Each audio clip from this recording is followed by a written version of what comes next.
I was a middle-aged man in the middle of nowhere, serving drinks to my boss at a company party and trying to keep him in a good mood. I'm turning 32 this year. As my friends and co-workers get married one by one, there hasn't been a hint of romance in my life. I know, just waiting won't lead to any romantic encounters. But there's someone I can't seem to forget, which is likely why I don't feel compelled to actively seek a partner. Once my boss's lengthy monologue finally concluded, I excused myself to the restroom. I thought I might step outside and get a breath of fresh air, just to space out a bit, and as I was wandering down the hallway of the bar, I bumped into her. The person I would never forget, my high school sweetheart. She has a more mature vibe now, but it was definitely Susan. She seemed to have noticed me too and stopped in the middle of the hallway. "Jack." She called my name, then fell silent. "It's been a while. I'm here having drinks with my boss." We hadn't been in touch for over a decade since our falling out, so I wasn't sure how to interact with her. I'm here for dinner, with friends." Despite this unexpected reunion, that was all the conversation we managed to have.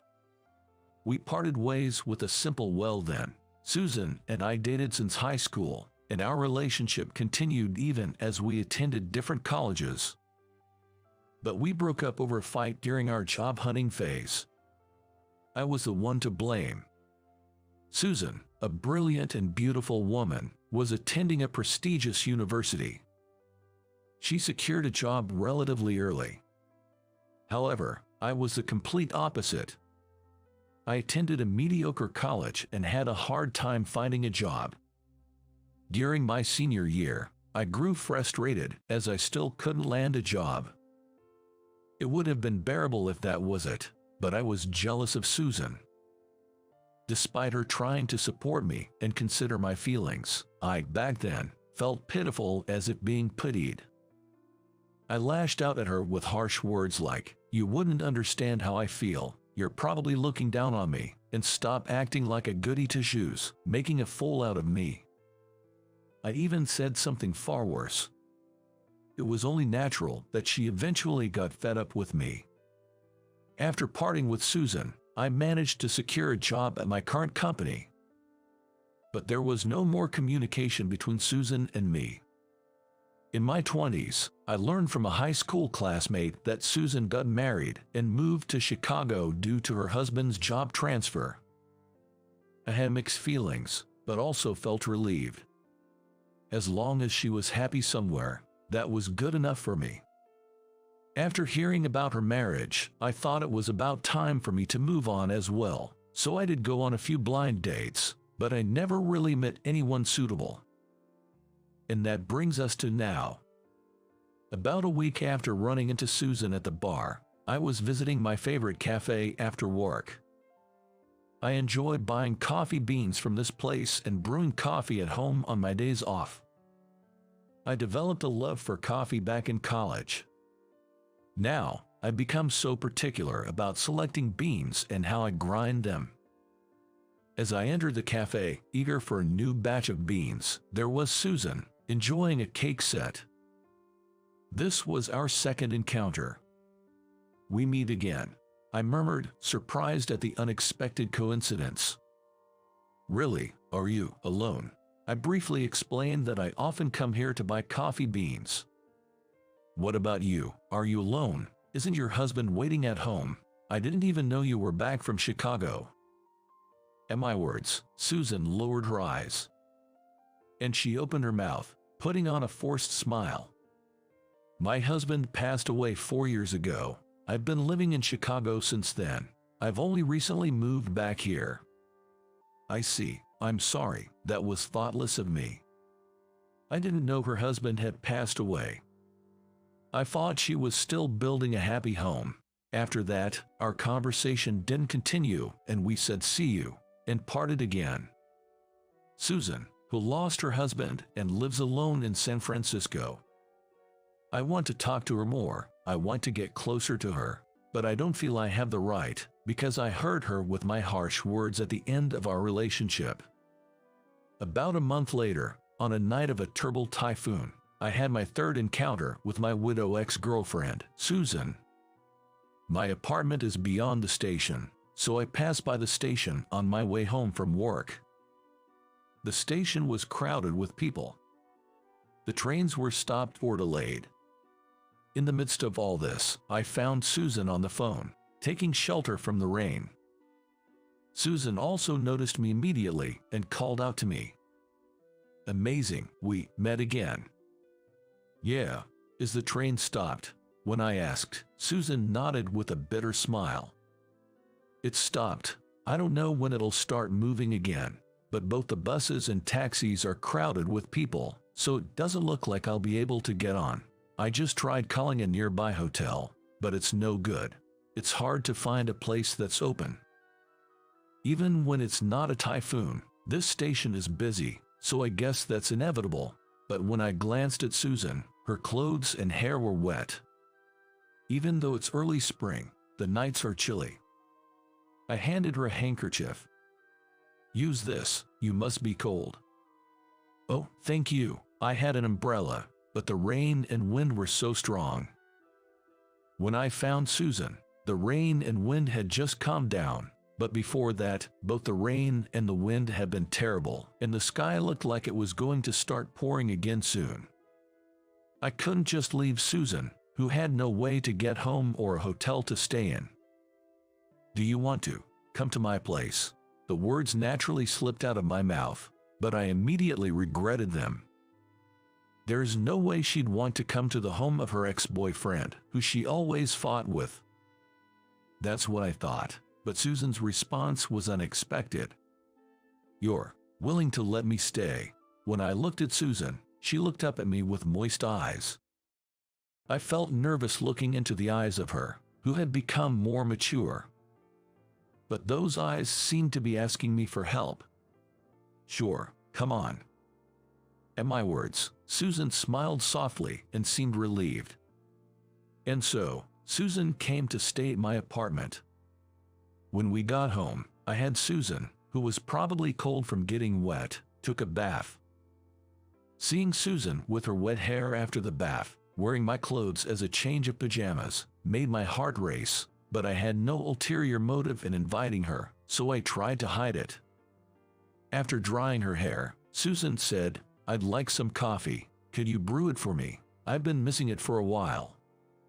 There was a bag of coffee beans and a grinder where Susan was looking. I used to make coffee for her frequently when we were in college and dating. Sure, I replied. I ground the beans carefully, just for Susan. She was watching me so attentively that I asked, do you want to try grinding the beans? At first, Susan nodded, but then she hesitated and said, actually, I'll pass. I want you to do it, Jack. I've missed your coffee, she said. Even if her words were just courtesy, they made me happy. As the coffee was almost ready, I asked her how she wanted it. Do you want it as a café au lait? Yes, you remember that, she said. Susan couldn't drink black coffee. When we were dating, I always made it into café au lait by adding milk for her. I still remembered it well.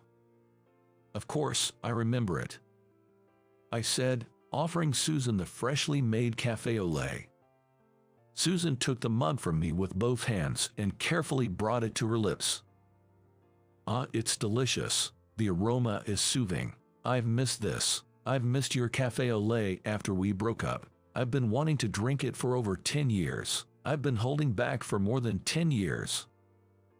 The phrase more than 10 years seemed to have a significant weight. I poured my own coffee too. Like in my college days and even now, I prefer it black. Drinking my own brewed coffee is my daily routine, but today's coffee, which I shared with Susan, tasted even better than usual. After finishing our coffee, we discussed where we were going to sleep. Jokingly, I asked, I only have one bed. Is it okay if we sleep together? I wanted Susan, who seemed to feel guilty for staying over, to at least smile. I figured she'd retort with something like, "No, it's not okay," since she's got a vibe like that. But her reply was, "Okay." Stunned, I looked at Susan, who was looking at me with a serious expression. "I've been lonely since my husband passed away," she said. I couldn't help but feel an urge to hug Susan. But I knew this didn't mean she had feelings for me. Susan has been spending lonely nights since her husband's death. Today, perhaps due to the stormy weather, her loneliness had just erupted. I thought if she spent the night in the same room or bed with me, she'd regret it. And not just Susan. I might regret letting the mood carry me away, even though I care about her. So I thought there was only one thing I could do. "Susan, I'm sorry for my inappropriate joke. You can sleep on the bed. I'll sleep on the living room couch. I don't want you to regret anything because of your current feelings," I said. Maybe Susan had anticipated what I was going to say. Susan nodded without arguing or saying anything. "No, you're right. I'm sorry," she said. It seemed Susan agreed, which relieved me. Even though I decided not to get swept away, considering that this might be the last time I saw Susan, I thought I should apologize for something I had wanted to apologize for a long time. "Susan, I'm sorry about when we broke up." "When we broke up? Do you mean the argument we had?" I found myself rethinking whether I could call what happened an argument. From the moment we started dating until we broke up, I never saw a single fault in Susan. When we were in high school, I once asked her why she would even consider dating a guy like me. Back then, just like now, I was a pretty ordinary guy, mediocre at academics and sports. In contrast, Susan was rumored to be adorable, an honor student, popular with teachers, and highly academic. I just couldn't see what balanced out between us. But as it turns out, Susan and I did not meet for the first time in high school. Apparently, we were in the same class in kindergarten, a fact I had forgotten. I'm told I protected Susan back then when she was being bullied. From that point on, I was considered a hero in Susan's eyes. Susan moved away when we were in senior kindergarten, but she told me that she never forgot about me. I had no recollection of doing anything so admirable. I vaguely remember helping a girl back then, but I feel like I was just trying to show off, being a little kindergartner. Susan recounted the story of our kindergarten days several times after we started dating. I used to find it cute that she remembered such things, but by the time I was job hunting, I was sick of hearing it. Because it just wasn't possible for a pathetic guy like me, who couldn't even secure a job, to be a hero. That was when I had just been rejected by the 10th company. I was feeling the bitter truth of how much your alma mater matters in job hunting. With no job offers coming my way, I felt like I was being denied as a person. Susan, who had already secured a job, was trying to encourage me. But I was so immature at that time, I found Susan's kindness annoying. So I told her, "Shut up. Everything is so perfect for you, Susan. You've always been a top student, got into a good college, found a job right away. You don't know what it feels like to be a failure like me." Susan's eyes were welling up with tears. "Don't talk like that about yourself, Jack. You're my hero." But I was even frustrated with my job search, and my frustration was maxed out when she told me this story. "I'm tired of hearing that story. I don't know it. I can't remember stuff from kindergarten. Stop imposing your ideals on me. I'm not your hero. In fact, I don't want to hear your pointless stories anymore. You're annoying me." I still can't forget the look on Susan's face when I said that. It was hurt. That day I told her to go away, and she left, her shoulders drooping. After that, I ignored Susan, who kept apologizing. I just wanted her to leave me alone. Then one day, she told me over the phone, "Let's break up." It was only natural, considering the awful things I had said. All I think I said was, "I understand." As I was reminiscing, Susan's voice brought me back to reality. She was laughing at my apology, a decade late.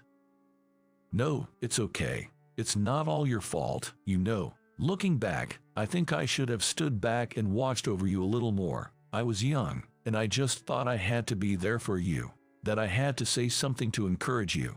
I think that just put more pressure on you and made you more irritated. Maybe we were just too young, both of us." I was happy at Susan's kindness, saying that even though I was the one to blame.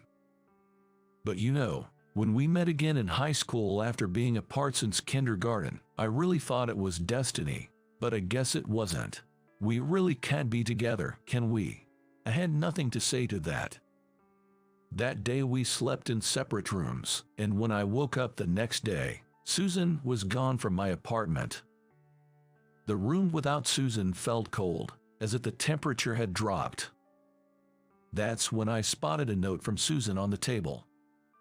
"If we meet again, I hope we can be together next time." I saw that and ran out of the house. Surprisingly, I caught up with Susan quickly as I ran towards the station. She was walking slowly, her eyes swollen from crying. I moved to stand in front of Susan and took her hand. I squeezed her slightly cold hand warmly before expressing my feelings. "I'm sorry. I said I'd regret it if I let things slide yesterday, but that was just an excuse. The truth is, I've always loved you and I still do. I was just being a coward yesterday. I was scared. I had hurt you once, and I wondered if I could make you happy again. I also thought I definitely couldn't beat your deceased husband.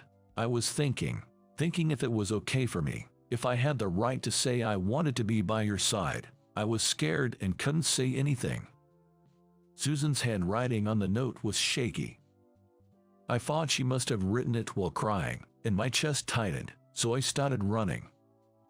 "Susan, you said our reunion in high school was destiny. I feel the same way. I think our reunion here as adults is destiny. I won't hurt you anymore. I'll cherish you in my own way, without comparing to anyone else. So I want to be with you. Please give me another chance.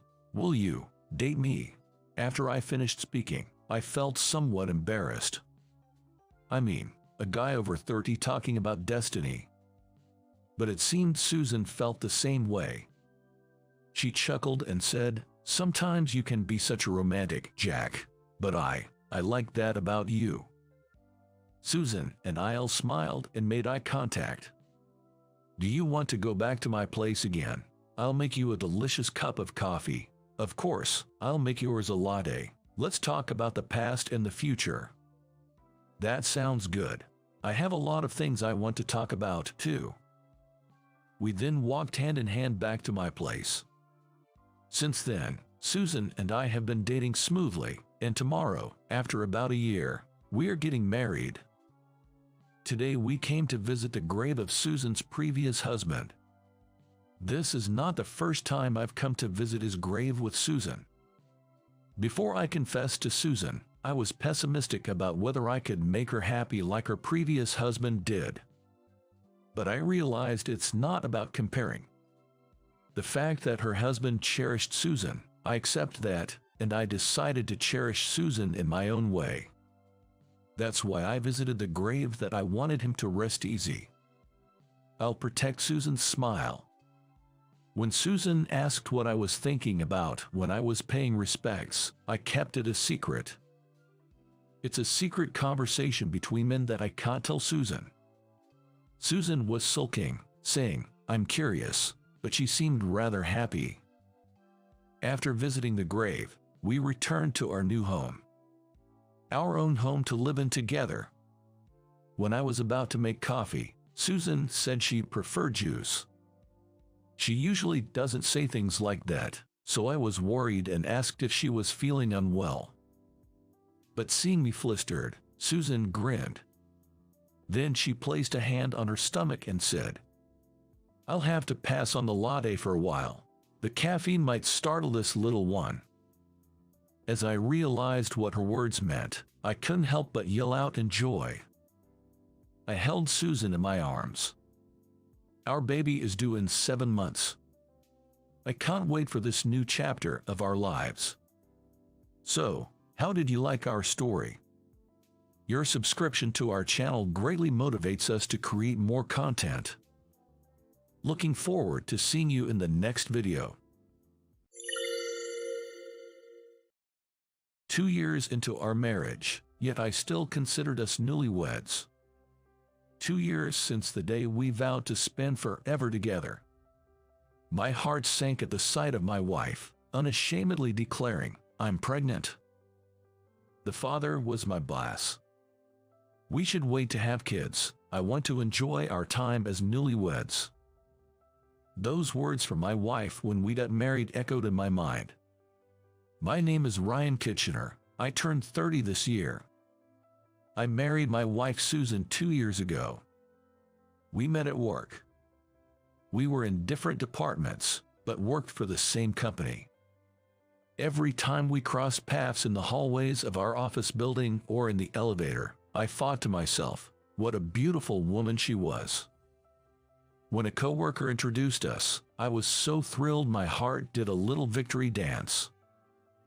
I was always looking for an opportunity to talk to Susan, and I wasn't going to let this chance slip by. I watched every movie and read every book she recommended. My attempts to close the distance between us, slowly but surely, started to bear fruit. Back then, it seemed Susan had a boyfriend. But I didn't ask too much about him. I was indicating that it didn't matter to me. Even now, I'm amazed at my own tenacious efforts. Susan quit her job, by her own volition, and is now a stay-at-home wife. I'm happy that she's keeping our home safe. Susan goes to cooking and flower arrangement classes, has leisurely lunches with her friends, and lives a comfortable and relaxed life. 2 years into our marriage, around the time when our parents started hinting about wanting to have grandchildren, an unbelievable incident occurred. The busy season of overtime was over, and I was in high spirits leaving work on time. Thinking that Susan must have been feeling lonely due to my busy schedule, I bought her favorite cake on my way home. For the upcoming long weekend, we could go on a mini vacation. I picked up brochures of nearby tourist spots at a travel agency by the train station. I ordered takeout so Susan wouldn't have to worry about making dinner. I'm home. I managed to get off work early today. As I spoke to Susan while taking off my shoes at the front door, she came running from down the hall. She seemed surprised at my early return. As I explained about ordering takeout for dinner, I handed her the cake she loves. But there was something off about Susan. "Susan, is something wrong?" As I handed her my suit jacket and asked, she gave a small nod. There was a solemn look on her face. As I sat down on the living room couch, Susan took a seat in front of me. Then, she said words that I couldn't believe. "I'm pregnant, and I want us to break up." The words hit me like a blunt force to the back of my head. I could never have imagined hearing such words from Susan. Susan and I don't have any kids. She was the one who had convinced me, who wanted a child right after we got married, that it was too soon. Respecting her wish to enjoy our newlywed life a little longer, I had promised to wait for her sake. We were careful these past 2 years. So, what's this new life in her belly? I want a divorce. It's for the child. I never wanted to hear the phrase "for the child" from Susan's mouth in such a situation. I thought it would be a phrase we'd use joyfully together as a couple. Susan was looking at me expressionlessly. But it seemed her intention to divorce was firm. "Please sign this. I want a divorce, for the sake of my child." Susan laid out divorce papers with her signature already on them before me. The witnesses section was signed by Susan's parents. She had already consulted her parents. I want to know who the father is. But I couldn't afford to lose my cool here. I have my pride, too. So, you're serious? In response to my question, Susan gave a firm nod. After that, I only remembered concentrating hard not to let the pen shake in my hand. She carefully folded the signed divorce papers, and it seemed she had already packed her things. A large suitcase in hand, she headed for the door, and I had no words for Susan, who was about to leave. Susan didn't look back at me again. Her feelings for me were gone. It was clear from her expression. She disappeared into the twilight, pulling her suitcase behind her. All I could do was gaze at Susan's retreating figure. That night, I drank alone until I fell asleep. Because I had passed out drunk in the living room, it seemed I had caught a cold. I was hit by a headache and chills, which are different from a hangover. I called my workplace. I told them I would be taking a sick day due to poor health. Reflecting on last night, I wondered if it was all a dream. But there were the liquor bottle and that pen on the living room table. It wasn't a dream. Susan really did betray me and left. When reality hit again, my chest throbbed with pain. And I realized the saying, the cuter they are, the harder they fall, is really true. I can't believe how much I hate Susan, who I loved so much. I have to find the other man. I spent a day rummaging through the belongings Susan left behind with that thought in mind. The ring and bracelet I gave her when we were dating were still in the jewelry case. I found the wedding ring in the trash can. What was Susan thinking when she threw the ring into the trash can? Just imagining that made me feel dizzy. I spent all day looking for clues about the other man, but in the end, I only succeeded in raising my fever. Despite all this, I kept rummaging through her belongings incessantly, feeling as if I'd fall apart if I didn't stay busy. But because I was in such a state, my health didn't fully recover in a day. In the end, I ended up taking a week off from work. Somehow, when I managed to get myself back to work, my coworkers knew about my divorce. Even though I hadn't told HR yet. How are you feeling, Ryan? You're such a softie, getting sick just because of a divorce. My direct boss, Tom Gary, strolled up to me with a smirk. Gary was always the type to nitpick and make life difficult for me. His overly pretentious demeanor, along with his sleazy behavior, were always off-putting. As I begrudgingly endured his company, I suddenly realized he mentioned the divorce. Then, it hit me. Before she got married to me, Susan and Gary used to work in the same department. Oh, didn't Susan tell you about the divorce, or was your tiny little pride too precious for that? He sneered, and the pieces fell into place. Are you the father of Susan's unborn child? I asked in a low, grating voice. Gary, in a jesting tone, confirmed, that's right. He was completely mocking me. For a moment, I didn't realize what I had done. When I came to, Gary was sprawled across the room, a toppled chair and scattered desk items around him. I felt a dull pain in my clenched fist. The ensuing chaos was like something out of a festival. Some people were helping Gary up, others were trying to restrain me. Gary, despite being hit, was laughing. He was laughing at the future trouble I had just invited. He had baited me into it. Gary is the grandson of the founder of our company.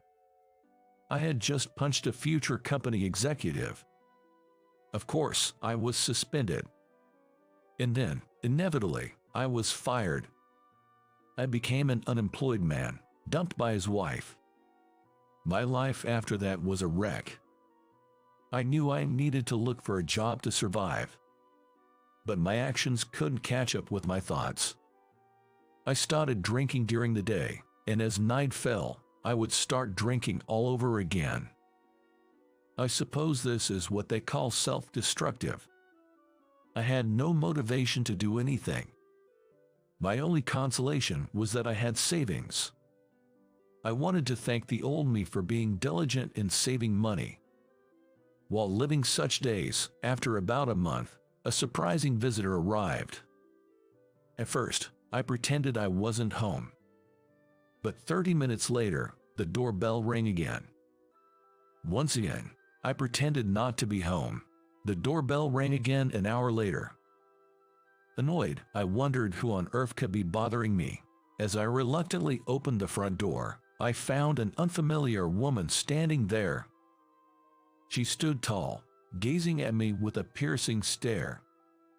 I felt like I was being judged, and I quickly averted my eyes. May I ask your name?" I asked. The woman staring at me had a dignified appearance and a face that suggested a strong will.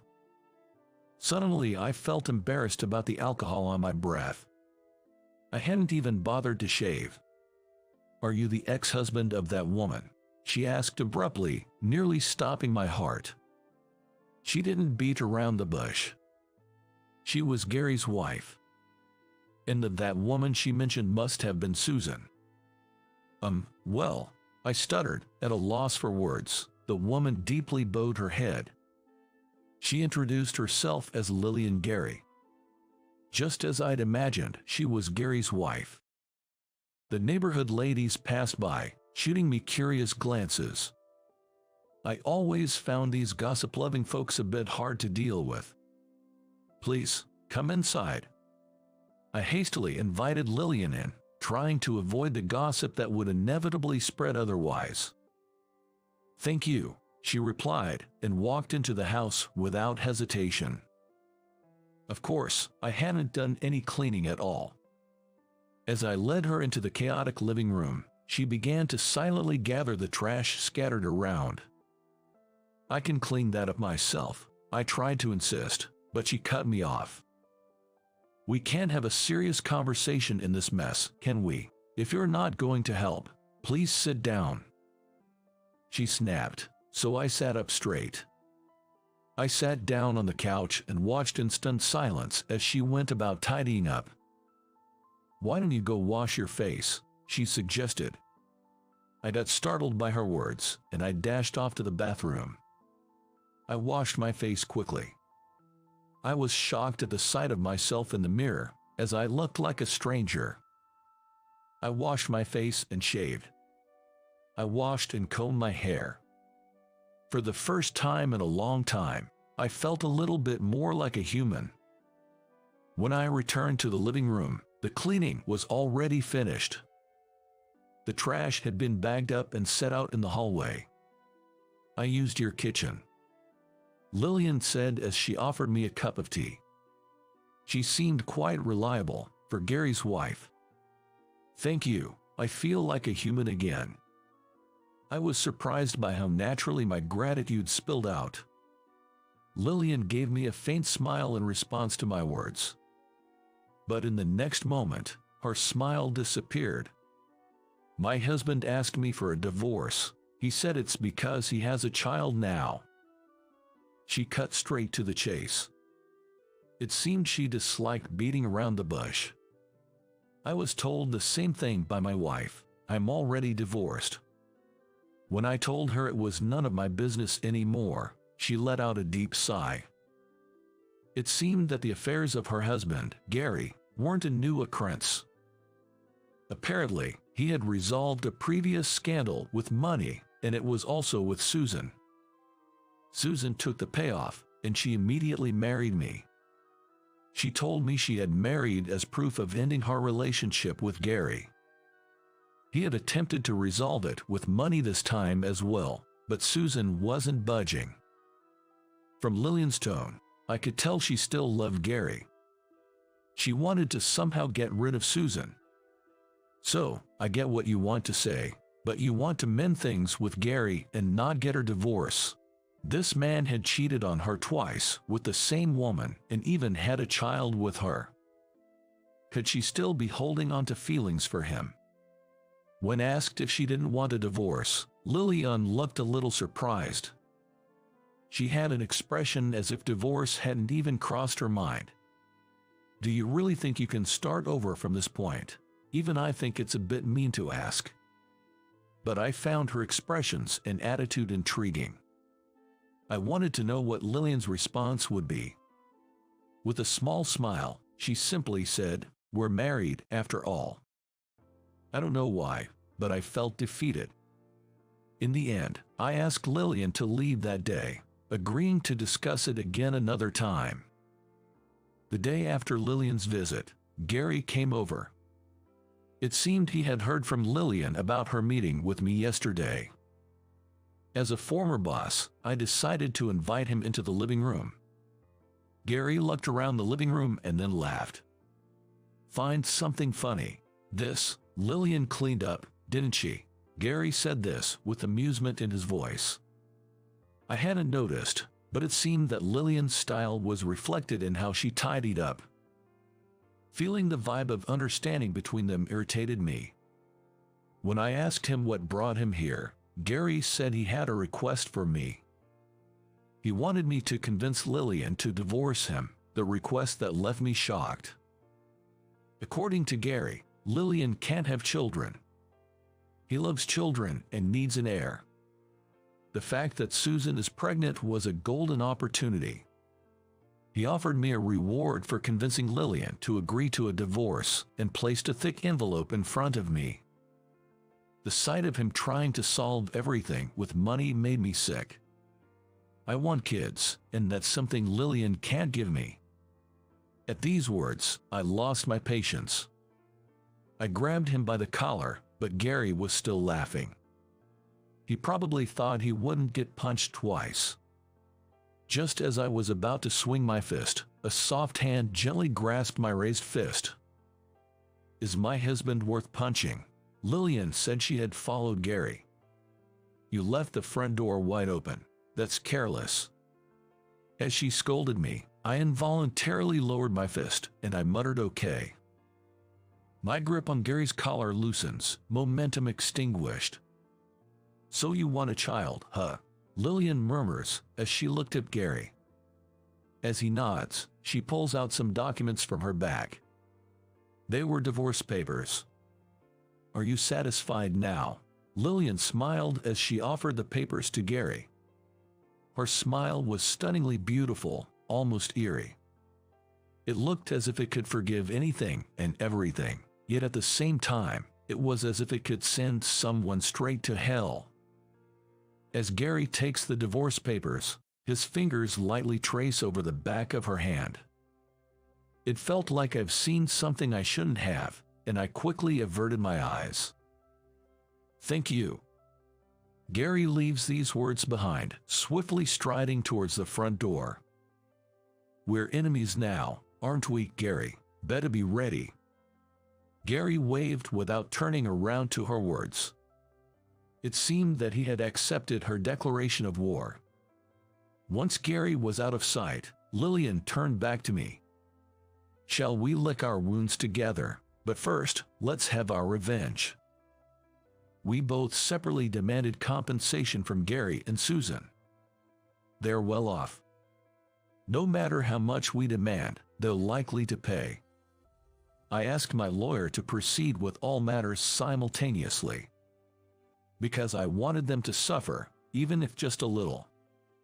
This would be just a bit of payback, child's play, really. After demanding the compensation, Susan finally came crying. It seems Gary will pay his own part, but he won't pay Susan's portion. They're not married yet, so it's only natural, but it seems there's more to it. At a meeting between the four of us, Gary started saying that I was also to blame for Susan's affair. He claimed it was a result of making her feel lonely due to my constant work. "You sure have a knack for blowing smoke, don't you? It won't work on me." What Lillian pulled out was a report on Gary's personal investigation. The investigation had apparently been requested by Gary's parents. Susan and Gary had been involved before my marriage to her, and at one point, Susan had accepted a settlement to sever ties. However, behind the scenes, the relationship continued. Apparently, my marriage to her was suggested by Gary as a camouflage. I love my work and I'm a bit insensitive. For them, having an insensitive husband was very convenient. Moreover, since I was working with Gary, they could always keep an eye on me. The report Gary's parents had put together by spending a considerable amount of money was unbelievably detailed. Lillian reads through the contents in a steady voice. The color drains from Gary and Susan's faces. The first to break was Susan. She starts to scream amidst her tears. Stop it now. It's not good for the baby if you stress yourself out so much. At our reprimand, Susan flinched. Being stared down by Lillian's icy eyes, Susan fainted on the spot. Gary, panicking, cradled Susan in his arms, to which Lillian smiled. Already surrendering. That's a shame. I believe Lillian truly loved Gary. Love and hate are two sides of the same coin. The deeper the love, the deeper the hate. It seemed Gary understood that too. In the end, I had no role in the discussion, and the meeting ended with Lillian dominating the conversation. At the end, Lillian laughed at me, saying, "That's it." Afterwards, the reason for my divorce became well known at work. I was the one who had leaked it to my coworkers. The company wanted to cover it up, but it was too late. In the end, Gary was sidelined at work and had no place in his family. After remarrying, Susan is struggling with in-law issues.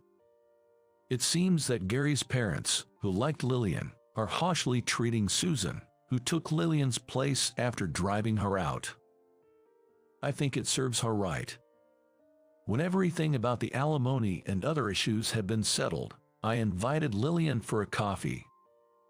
She told me about her current situation, working at a friend's company while living alone. I can't have children, so I need to be self-sufficient.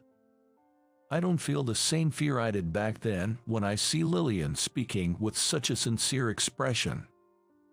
Your reason for being independent seems a bit off. I disagreed with Lillian. She looked at me, surprised. It was the first time I had strongly insisted on something. I noticed she was still wearing her wedding ring. It was proof she hadn't forgotten Gary. Summoning my courage, I decided to give her the words I had been practicing since last night. I don't mind that. She looked at me with a puzzled expression. I took a deep breath. Then I asked her to wait until I found a job, as I was applying to be Lillian's boyfriend. Lillian and I will definitely work out. We understand each other's pain. I will never hurt you. From my expression, she seemed to understand that I wasn't joking. She looked down once and then chuckled. I'm quite a handful, you know. I am well aware of that, I replied. I gently traced the back of her hand with my finger. It seemed like she was recalling something as she squinted her eyes. She gently brushed off my finger and then took off her ring. I felt it was her way of breaking away from her past. Then, she lightly touched my hand. Her delicate fingers traced the back of my hand. It felt like her love was flowing into me from her fingertips. I'll make you happy, so please wait. Lillian laughs as if she's bursting with joy. I swore in my heart to always protect that smile. What did you think? Subscribing to the channel will encourage us to produce more. See you in the next video. During the lunch break at work. After eating lunch with my colleagues, I was reading a comic book at my own desk. Even when the bell rang to let us know the end of the lunch break, I was engrossed in the story, wanting to read just one more page. Then, somebody tapped me on the shoulder from behind.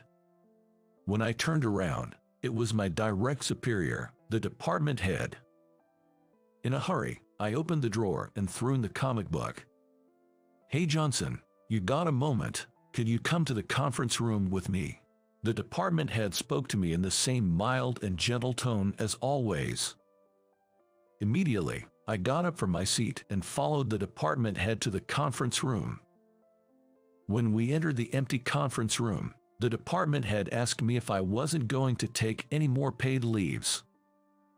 In the previous month, I sporadically took day offs almost every week. "What about it, Johnson? Are you going to take some day offs this month, or not?" Saying that, the department head gave me a sharp stare. As I was lost for words to reply, the department head spoke ruthlessly. "You don't want to work with me, do you? As you wished, you're going to be let go from my department and also from the head office." The department head told me that this was a transfer order. I had no right to refuse, and I was forced to either follow the transfer order or quit the company. "So you mean I'm being demoted?" That night, when I got home, I told my girlfriend Mary about the situation. I'd been living with her for almost 7 years. I was forced by the department head to choose between following the transfer order or quitting the company, and I chose to stay in the company. The place I was being transferred to was a sales office in a remote area in the Midwest. Mary asked me why I was being demoted. When I hesitated to answer, Mary said, "Could it be that you were trying to change jobs and the company found out?" She hit the nail on the head. With a stunned face, Mary sighed. She said that she had a vague idea on the reason why I was taking day offs during the week and going somewhere. "I have already changed jobs 4 times since I graduated from college. It's not that I have any particular complaints about any of the companies I've worked for. However, once I've been in a job for 3 or 4 years and get used to it, I get bored. Not that I have any ambition either. I just felt like maybe it's about time I tried something different." However, there was another reason why I decided to attempt this 5th job change. I'm already 40. I was thinking of settling down at my next job. And once that job gets secured, I was thinking of going to the next step with my relationship with Mary. So, I consulted with a headhunting agent and managed to get interviews with several companies, but my age was a barrier to get a new job somehow. I was considering giving up on changing jobs. And then came the demotion. I never thought that my job hunting would be found out by the department head.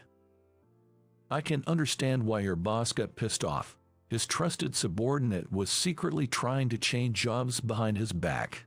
I had nothing to say to Mary's words.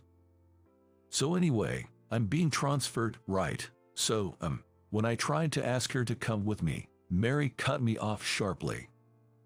I have my life here, building my career. Besides, I'm not obliged to follow you to such a remote place. We're not even married." After that, Mary and I got into a heated argument. Being at a disadvantage, I pouted like a spoiled child and took a nap on the living room couch. Then, I began to reflect on my relationship with Mary since I met her.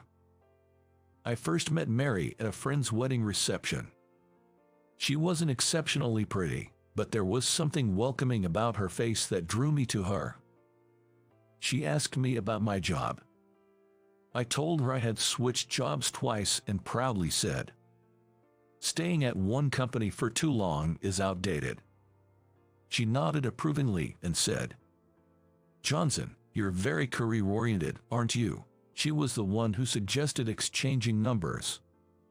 She was also the one who planned our dates for the most part. We became a couple within 6 months. And soon after, we started living together. You know how young couples are constantly giggling together over nothing.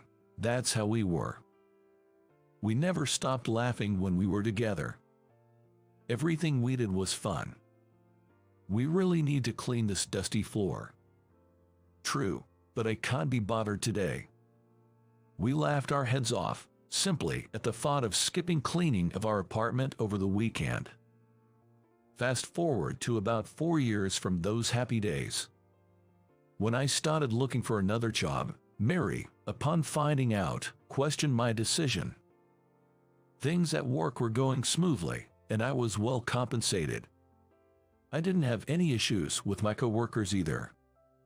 Despite all this, she asked me why I was considering changing jobs. Well, because there's a company out there, you know. I jokingly replied, but she didn't laugh.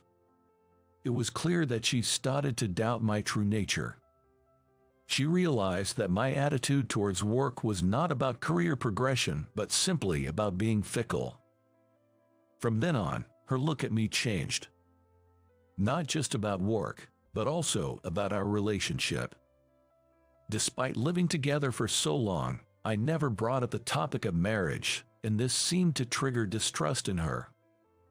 Fast forward another 3 years. We stopped laughing together and stopped doing things together. We felt there was no reason to live together anymore, but we also didn't have a reason to break up either. Amid this uneventful life, I suddenly received the notice of my transfer. I don't expect her to follow me to such a remote place. We're not even married. The idea of resettling the job and the relationship with Mary upon turning 40 was just my own selfish, wishful thinking. The new place of assignment was in rural Montana, way out in the sticks. The office was a rickety old single-story building that seemed to be decades old. 5 male employees of different ages and a 40-year-old woman named Susan, who was the director, worked there. While all the male employees seemed dull, she was different. With her clear-cut facial features and short hairstyle, along with her brisk way of talking and carrying herself, she was the epitome of a successful career woman. I couldn't help but wonder why such a woman was managing a remote office like this one. So, what did you do to deserve this? In a partitioned-off, makeshift reception area, I was summoned by the director Susan and started our conversation like so. I was at a loss for a response. Then, she informed me that unless I stirred up some sort of trouble, I wouldn't have been assigned to this sales office. She said, "If you don't want to talk about it, I won't push you," and changed the subject. She explained that the primary task in the sales office is customer follow-up. Also, our assigned region is surprisingly big, so there would be a need to get around using a company car. She asked me if I had any questions. Well, my company found out that I've been looking for other jobs. I stuttered, oddly answering her initial question. Something about Susan made me want to share everything. It felt like a magic. Then, she opened my work history document that she had requested from the corporate HR department. "So, you've switched jobs a few times before joining our company, huh?" "Yes, I tend to want to change my workplace when I get accustomed to the job," I replied, and found myself repeatedly bowing to her subconsciously. "I see. I have a proposal for you, Restless Johnson. Will you be open to it?" I found her bluntness rather refreshing. She then revealed her plan. Ever since her partner became the director, they had been hoping to improve the performance of this sales office by actively acquiring new customers. However, they lacked the right talent to achieve it. "Would you like to give it a try? Consider it like switching jobs," she suggested. Her gaze held an undeniable intensity. "I'll do it. I have no other choice," I thought. Even if it's a small sales office, if I could contribute to increasing the performance, I might be able to return to the headquarters. That's how my life at the new office began. Though I was expecting nothing out of it, it was surprisingly rewarding and made me hopeful for what we could accomplish. Every weekend, I would visit the apartment where Mary still lived by herself.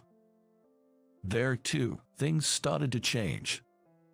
I was eager for Mary to hear about my week at the new office. I would start trembling. At first, She showed me no interests, but slowly, she began to pay attention to what I was saying. "It seems like you're actually happy about the transfer. You're weird." "It's not a transfer, it's a job switch, a new job." I said it laughing. Mary joined in, calling me a fool. We both burst out laughing. My sales rounds gradually gained momentum, and the number of new clients also steadily increased. The sales office's performance was on an upward trend.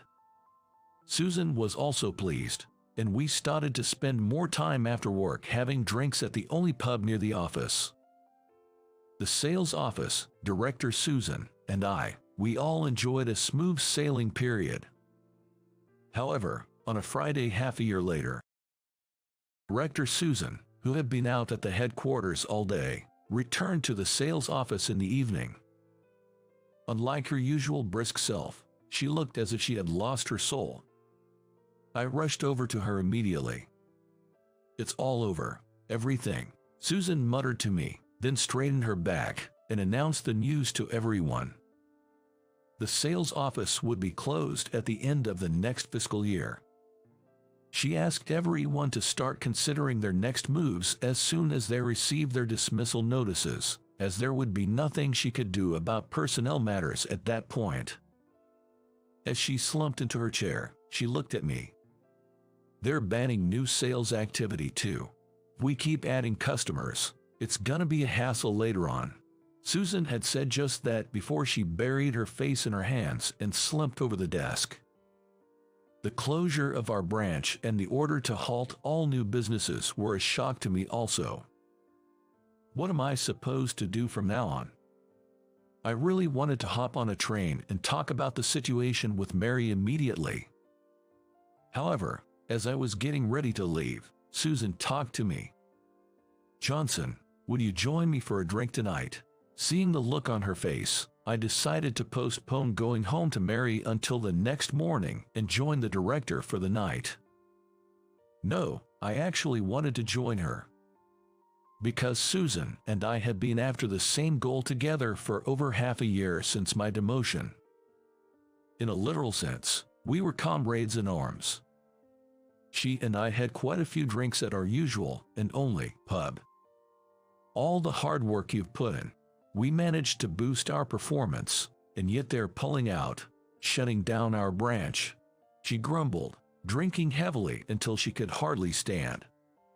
What happened next? The following morning, as I started to tell the story, Mary leaned in, eager to hear more. I told her about escorting a thoroughly intoxicated Susan to her partner's house, which was about a 10-minute walk from the pub. There was a light on in Susan's house. I hadn't asked anything about her personal life until then, so I didn't even know if she was single or married. "So, she's living with her family." I more or less carried Susan to the front door and rang the doorbell. A woman's voice from inside the house answered yes, and the front door opened. "Susan, get a hold of yourself." The woman took hold of the drunk Susan, chiding her. Susan kept repeating, "It's frustrating, so frustrating," under her breath. "Who's that woman?" Mary asked, looking puzzled. "Susan's partner," I replied. "Partner?" I nodded slowly and went on to describe the conversation afterwards between Susan and the woman. Susan clung to the woman in a childish and clingy manner that she'd never displayed at work. The woman gave me a wry smile, saying, "Here we go again," before she took Susan inside, then came back to where I was standing at the entrance. "Johnson, isn't it? Susan is always in your debt." She thanked me sincerely. Susan was sent to that branch because the company took issue with her living with someone who wasn't a spouse or recognized family member, I told Mary. Ever since, Susan had been living in a house they rented themselves, without receiving rent allowances from the company. Monday of the following week. As soon as I arrived at the office, Susan called me over to the reception area. The first thing she did was to apologize for her behavior on Friday, saying she had gotten so drunk she can't remember anything. I must have caused you trouble by having you take me home. And about what's going to happen from now on, Susan began, lowering her voice. She had decided to resign voluntarily, without waiting for the company's formal notice. When she was reassigned to this sales office, she was headhunted by a client company, she said. At that time, she decided to stay with the company that had demoted her without any wrongdoing, hoping to give them a taste of their own medicine. She wasn't sure if that client would still hire her, but she had several other prospects, so she was planning to look for a job after leaving. You know, my roommate suggested it might be better that way. And the roommate, Susan's partner, kindly suggested that Susan should lend a hand in my search for a new job if necessary. In other words, as long as I'm the director, I should be able to pull some strings. So why not use your paid vacation or whatever to help look for a new job? What do you think? Director Susan's words made me realize something.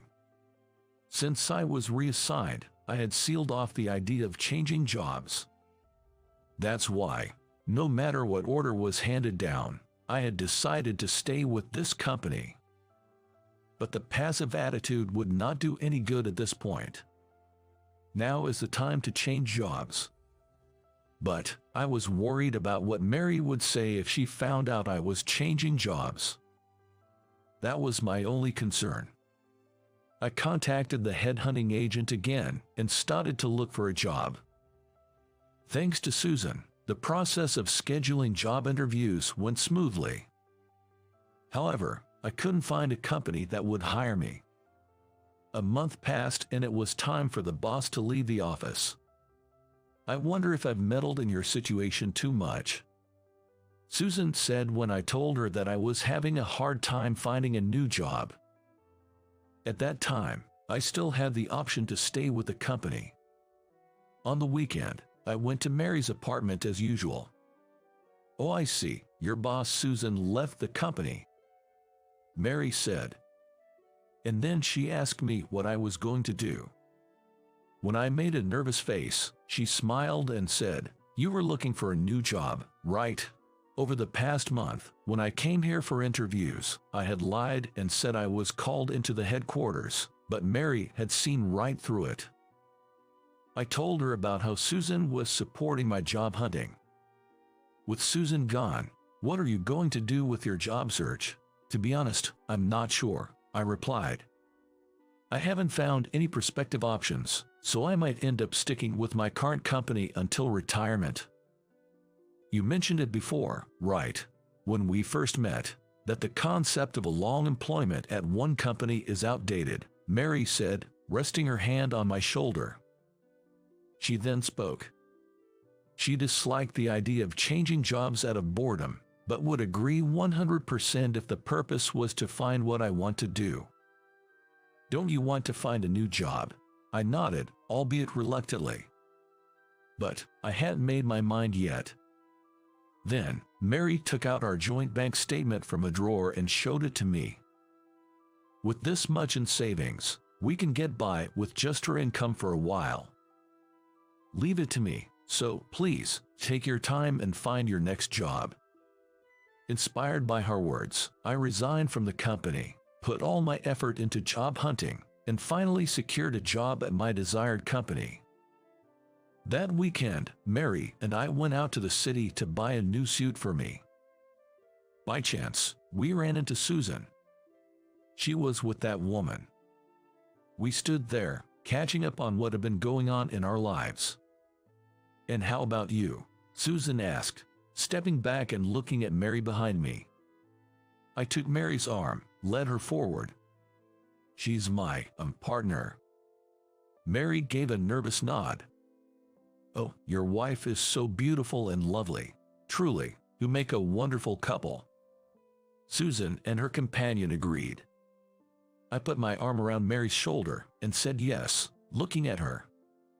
Mary was caressing her shiny wedding ring on her left hand's ring finger with her right hand.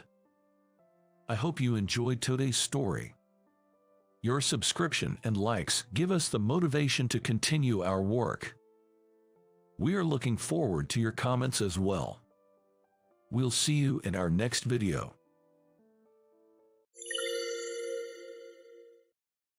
It was my first day at work at the company.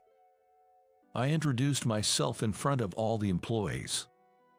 I am Mark Johnson, who will be serving as the exclusive writer. In the middle of my self-introduction, I found myself at a loss for words. Unbelievably, the woman I thought I would never see again was standing right before me. What? Why is Susan here? As I widened my eyes in surprise, Susan also widened her eyes. I never dreamed that I would ever meet my ex-wife, who I divorced 2 years ago, in this way. My name is Mark Johnson. I am a divorced man turning 30 this year. Since my divorce last year, I have been living alone. My ex-wife Susan was a wonderful woman, 3 years older than me. She was very beautiful, youthful enough to make me look much older, yet her inner self was very calm. We met at a mixer and started dating smoothly, leading to a quick marriage. Compared to the beautiful Susan, I'm not exactly handsome, but Susan had a fineness for me. I worked as a writer, handling various types of articles as a contract job, which were published on websites and magazines. Before I met her in person, Susan was aware that I was working as a writer. Susan regularly checked my works, and thankfully, she developed an interest in me. I think you definitely have talent, Mark. I will work hard to make your dream come true. Susan always said this to me. Yes. Even though I was a writer, when I was married to Susan, I was just juggling a few freelance jobs, not possessing enough financial power to be the breadwinner of the family. I had wanted to be a full-fledged writer since I was 24. Before that, I worked as a regular full-time employee. Before I got married to Susan, I was barely getting by, living off my savings. But after we got married, Susan worked hard as a full-time employee and supported our household. Susan is a smart and excellent woman with outstanding knowledge in IT, and she was doing a great job at her company. I was taking advantage of Susan's actions, and while I was doing my writing work at home, I also did all the housework. I thought I would do the housework perfectly since I couldn't get results at work. I'm home. Today's dinner looks delicious. Thank you, Mark. No, it's only natural for me to do this because you're working hard outside, Susan. I'm really grateful to you. I said that and shared a dinner table with Susan. The time I spent with Susan was really fun, and every moment was sparkling. The day will definitely come when your talent, Mark, will be recognized. I'm really cheering for you, Susan. I was moved by Susan's words. When you're a writer working at home, there were many times when you honestly felt like giving up. This job requires you to be perfect in solitude, and no one is by your side to tell you the correct answer. Back then, I was unable to get enough work and was losing confidence. But because Susan was there, I managed to keep myself from breaking down. Susan, thank you. I can be positive because you are here. I'll keep working hard as a writer. I will always support you, Mark. We continued our married life in this way, always respecting each other. I really loved Susan, and I wanted to be with her forever. But my feelings were overturned by a certain incident. One day, while I was out shopping for dinner, I bumped into an old acquaintance. His name was Peter, a man at my age who had also attended the mixer where I first met Susan. Mark, is that you, shopping on a weekday? Are you off today? Peter, in his crisp suit, asked me. He must have been returning from making sales calls. Peter, a handsome elite who worked in sales at a large corporation, was a highly competent man. At that time, I was out shopping in a plain tracksuit, and feeling a bit embarrassed, I answered, "Haha, I guess you could say every day is like a day off for me." So, Does that mean Susan is the one working? Yeah, I'm not making much at the moment, so that's how it is. How pathetic. I didn't immediately understand what Peter meant. He let out a heavy sigh, looked at me with a disappointed face, and continued. I fell in love with Susan at that mixer. She was someone I admired, but Susan didn't even glance at me. She chose you. If you had something attractive about yourself, I could have accepted it, but now, I'm disappointed. I was shocked by Peter's words. I had never imagined that he had feelings for Susan. Moreover, I never thought that such a mild-mannered and gentlemanly guy would berate me like this. Despite being deeply shaken, I managed to muster a forced smile and responded. Although, I might not have smiled properly due to my inner turmoil. Yeah, Susan is really a wife too good for me. If you understand that, why don't you step back? Peter gave me a cold look. It was a look of contempt from a fellow man.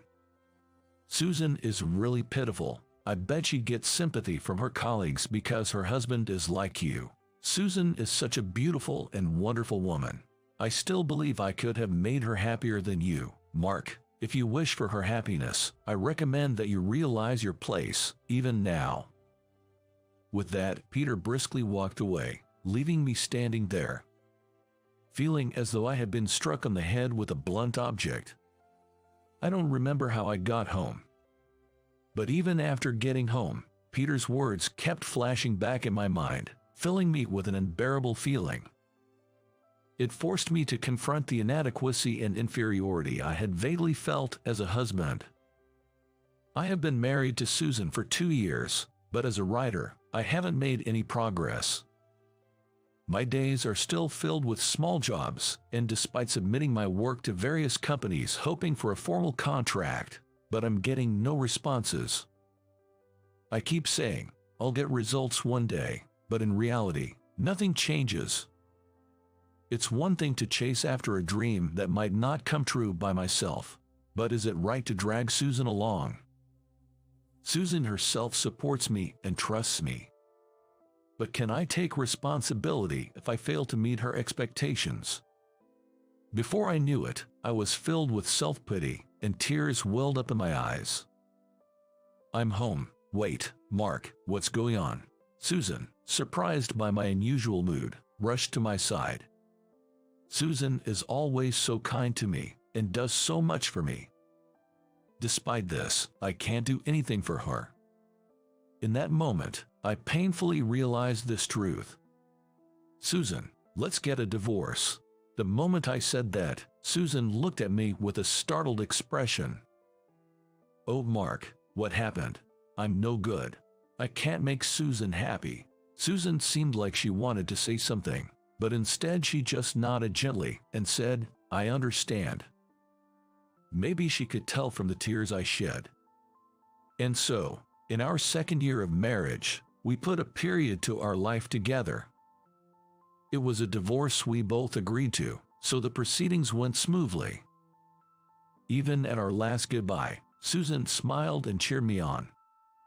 She looked so refreshed, and I knew then that this separation was the right thing. Susan is a serious person, and she must have felt obliged to support me, but at the same time, she must have felt burdened. Mark, promise me this at least. I'll be waiting for you to succeed as a writer. Even at this parting, Susan was kind. Feeling her considerateness, I let out a small stream of tears as I said goodbye. Yeah, I'll keep on writing. After parting with Susan, I dedicated myself more to writing than ever before. Before, when Susan was around, we would go out as a couple, but now I am truly alone. Thankfully, I have plenty of time. I wrote and wrote as if I were possessed. Sometimes when I felt like giving up, I would think alternately of Peter and Susan. I wanted to become a man who could make Peter, who looked down on me, look up to me, and I was determined to fulfill my promise to Susan. By doing this, I was able to motivate myself and make more achievement in my work than ever before. My writing improved and I started to get higher-paying jobs. Then I thought I'd enter a contest in a web media, so I found a promising contest in a magazine and applied.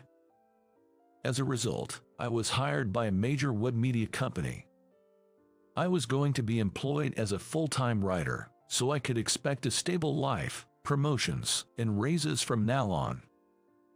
Most importantly, I was told that I might be able to take on assignments from publishing companies, and I might even be asked to travel overseas for cover stories. I wanted to write various articles and send them out to the world. It was a moment when my dream came true. I did it. I shouted with joy in my empty room. I wish I could have shared this moment with Susan. It will soon be 2 years since I divorced her. I'm still alone, but I'm sure she, the charming woman, has already been blessed with a new good encounter. For me, that's the greatest joy. There are plenty of men who are more suitable for Susan than me, a cowardly man. Yes, like that Peter. She can choose as many handsome and wealthy men as she wants. I have to move on too. With that thought, I said goodbye to Susan again in my heart, but later I was to be hit by an unexpected situation. A few days later, I went directly to the major web media company that had hired me.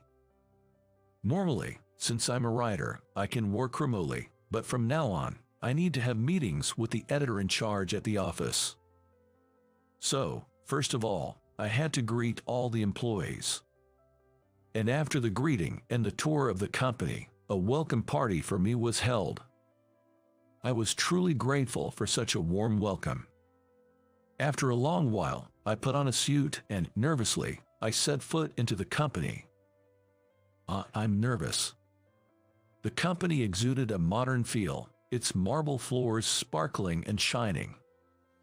I was immediately overwhelmed by the stylish and contemporary office. "All right, Mr. Johnson, this way."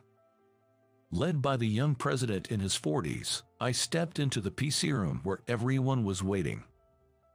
I am Mark Johnson, who has been appointed as an exclusive writer for this company. In the midst of introducing myself, I was left speechless. Unbelievably, the woman I thought I would never see again was standing in front of me. "What? Why is Susan here?" As I expressed my surprise and widened my eyes, Susan was also taken aback. I never dreamed of meeting my ex-wife, whom I had divorced 2 years ago, in such a circumstance.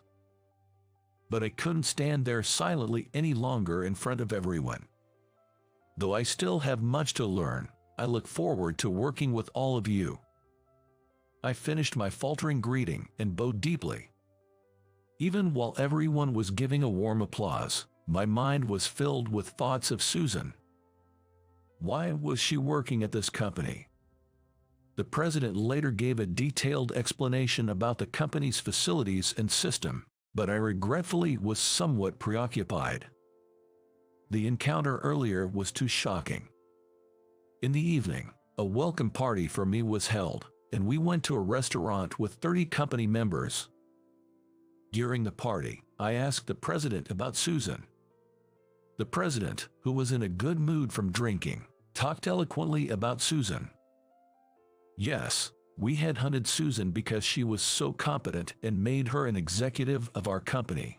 Becoming an executive all of a sudden, that's impressive. Susan was working in web marketing at her previous company, and attracting customers on the web is her forte.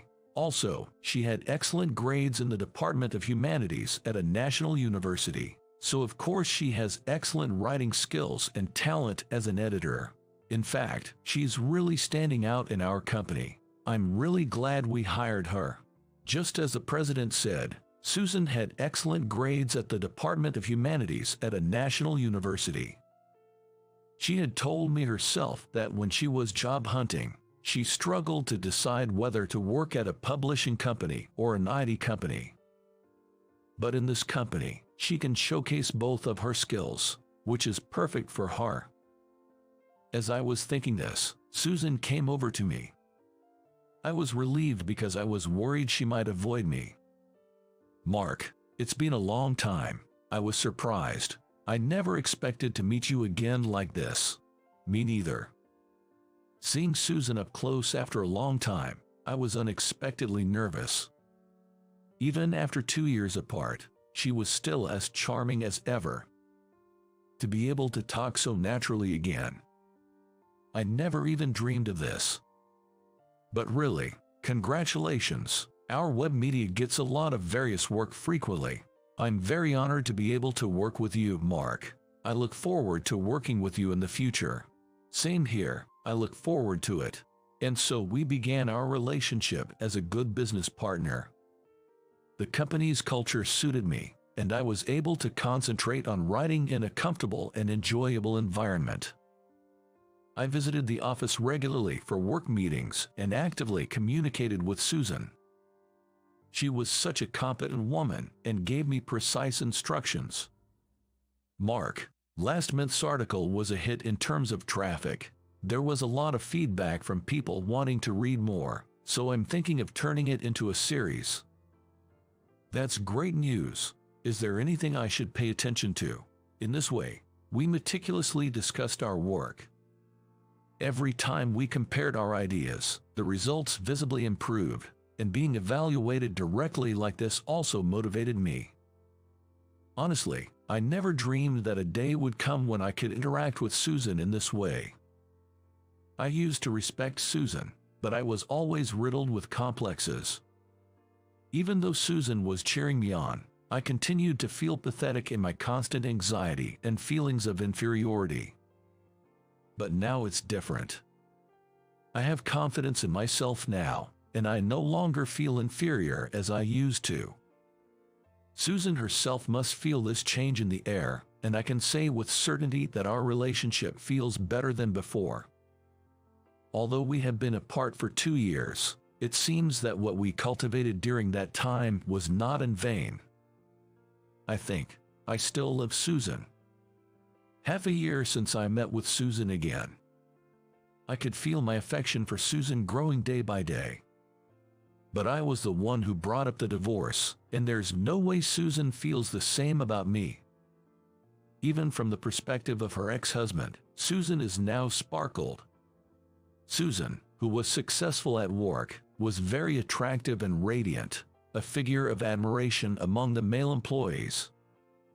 The kindness Susan shows me might just be for work, and in reality, I'm probably just a thing of the past.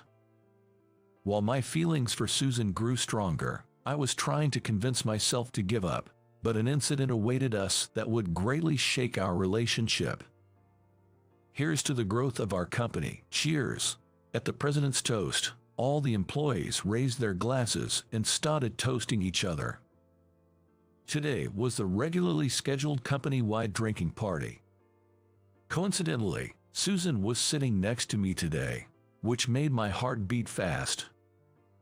Unlike her serious suit style at work, Susan was cute in a dress today and had heavier makeup. I hadn't seen Susan like this in a while, and while I felt a fresh thrill, I also felt that Susan probably already had a new partner. There's no way such a wonderful woman would be left alone. I felt a little sting in my heart and fought to drown my feelings in alcohol, drinking at a high pace. But surprisingly, Susan next to me was drinking at an even higher pace. Was Susan always such a heavy drinker?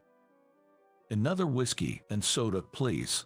Are you sure you're okay? Your face is all red. I'm fine. I'm not drunk. Susan said so, but she was clearly drunk. The drinking party started at 6 p.m., and by the second hour, Susan was completely drunk.